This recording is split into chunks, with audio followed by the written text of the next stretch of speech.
forever. All this ever about you long gone, it don't matter. Ride or die, that's been the deal.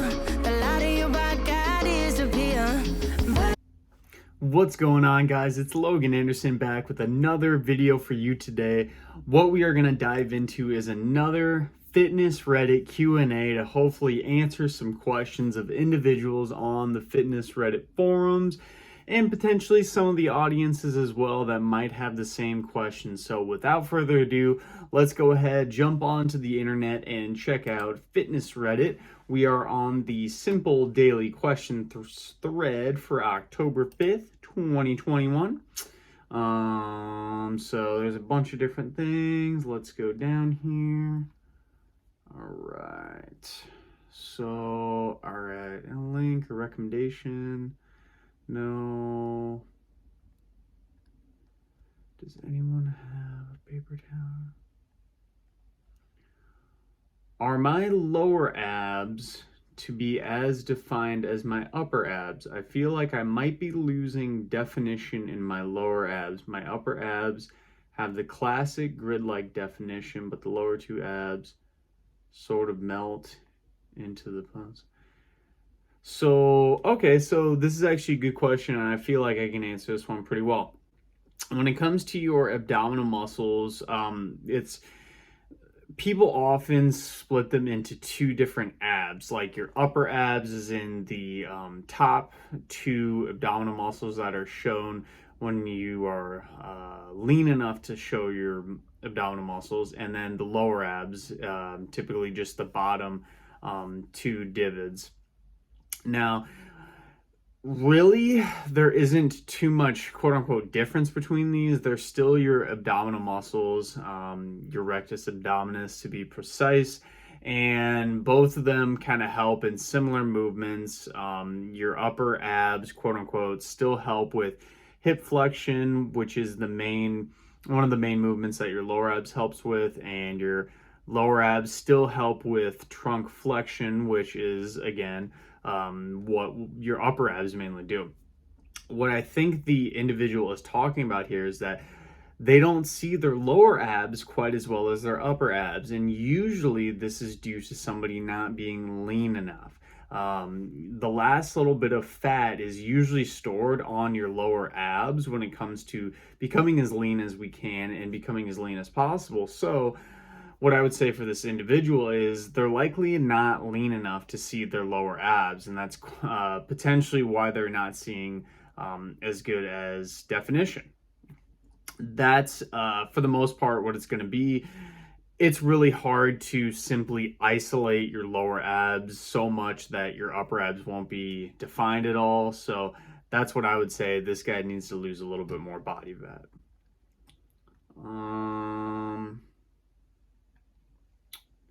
Let's see. Cut out.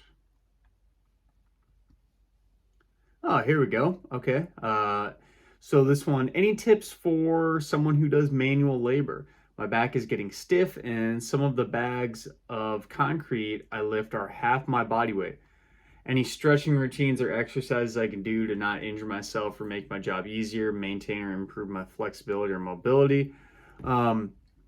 So what I'm going to say for the biggest thing for this individual is that they need to take a look at their overall volume of training and also what kind of training they are doing when it comes to stuff inside the gym. So if they are somebody who does mainly just machines and a little bit of cardio outside of their normal manual labor job, they're probably not getting that much extra fatigue and stimulus. However, if they're somebody who's trying to compete competitively in weightlifting or bodybuilding, they're doing a bunch of high intensity exercise like CrossFit or high intensity interval training, maybe they're on some sports teams as well. They really need to monitor that overall high intensity volume, because that will take a toll on your body, especially if you're not recovering properly, like eating enough, sleeping well, etc. So really managing that volume is, I think, going to be the best recommendation that I can give for this individual. When it comes to that as well, he mentioned not injuring himself.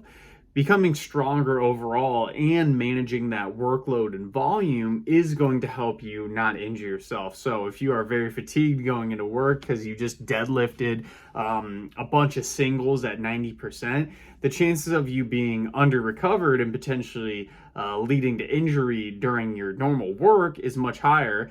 And also that'll fatigue you even more. So then once you go back into the gym, you're potentially at higher risk for injury as well. When it comes to maintaining flexibility or mobility, it really depends on what you're trying to get out of it. So if you just want general, the ability to move well, I think honestly, the items and movements you're doing in your job are probably going to be enough for that. However, stretching does feel good and it will help you to get into some positions better. I wouldn't say that any specific stretches would make it easier, but yeah, that's what I would recommend. All right, let's go for one more here. Oh, okay. Let's give this one a shot. So can someone suggest a good video on failing a squat safely? For those, I believe he's talking about a barbell back squat where there's a barbell and weights on your back and you're squatting down to depth and standing back up. I barely made my last 5th rep on the last set. Also, side note, does anyone... No, okay. Can't give him any advice on that one, but we'll talk about failing a squat safely. So what I would say is, for starters, why are you failing a squat to begin with? Are you failing it because your programming dictates that you're supposed to be going to a max effort for that day, or going to failure in that lift? If this is something that is happening consistently in your training, you really need to reevaluate training because you should not be failing squats very often. With that said, if you do get into a point of training where you do need to potentially get to a point where you're going to fail, maybe, and you don't have a spotter that can help you, you're really going to have to do 2 things. One, you're going to have to kind of recognize the equipment and situation you're in. Are you at a gym that has a squat rack that allows you to drop the weight safely? Are you at a place with no squat rack where the weight's simply going to slam on the ground? Are you in a place where you have bumper plates where you can drop and it would not cause damage to the weights? Are they steel weights where you might damage the ground and the weights if you do drop them? These are really, really things that make a big difference. For most individuals, you are going to be lifting inside a squat rack where there's safety pins on the side where if you do potentially drop them, the barbell is just going to lay on there. And what I always recommend, if you are failing a back squat, you want to basically let the bar go behind you. So when you're coming down, if you start to come up and you notice that you're not able to grind through that sticking point, simply just drop the barbell back. So don't try to force it up, because forcing it up is going to inevitably have your core crash and your body's going to come all the way down. So just drop it, let your hands go, and you're just going to have to skip forward. I would do this at the same time as lowering it down. So you can kind of slowly lower it down and drop it back kind of simultaneously. That'll make it the safest for yourself.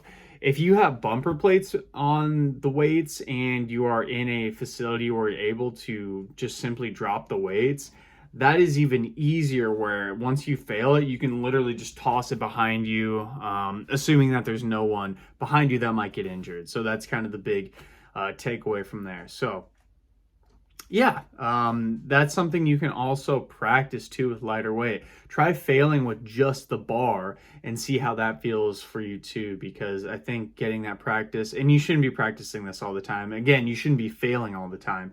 But if you do happen to fail, this is a good way to do it. So thank you for checking out this fitness Reddit Q&A. We will make sure to catch you in the next one we do. Go ahead and leave your comments down below to any of the things we talked about, and we'll just get a little bit of banter. But until next time, see you then. I'm out of it, to tell me you're no good. I'm brushing away